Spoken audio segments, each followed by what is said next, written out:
बिस्मिल्लाहिर्रहमानिर्रहीम। नाजरीन अस्सलामु अलैकुम वरहमतुल्लाहि वबरकातुहू। नाजरीन, मैदे की गर्मी हो और पुराने से पुराना टाइफाइड बुखार के लिए ये नुस्खा पेश खिदमत है। देसी सादा सा मायारी नुस्खा।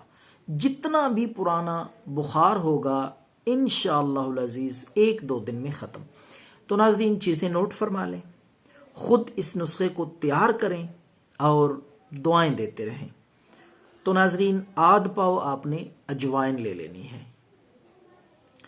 आध पाव अजवाइन रात के वक़्त किसी भी बर्तन में आप तकरीबन 1.5 किलो या 2 किलो पानी लेकर उसमें ये अजवाइन देसी भगो के रख दें रात भर।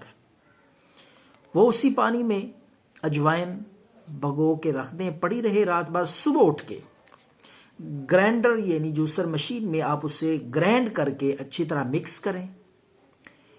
ग्राइंड करने के बाद उसको आप किसी बारीक कपड़े से पुन लें या छान लें। तो नाजरीन, उसके बाद आपने 1 पाव उसमें शक्कर, देसी शक्कर, वो हल कर लेनी है।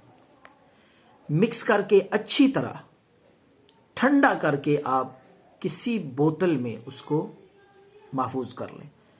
तो ये निहार मुंह आधा कप लेके निहार मुंह टाइफाइड वाले मरीज को, चाहे बच्चा है या बड़ा है, पिला दें। इंशाअल्लाहुल अजीज 1-2 दिन में ही मुकम्मल तौर पे अल्लाह के फजल से टाइफाइड से आराम आ जाएगा और मायारी इलाज है, बेहतरीन। फिर दोबारा टाइफाइड बुखार इंशाअल्लाह करीब नहीं आएगा। दुआओं में याद रखें। अल्लाह हाफिज।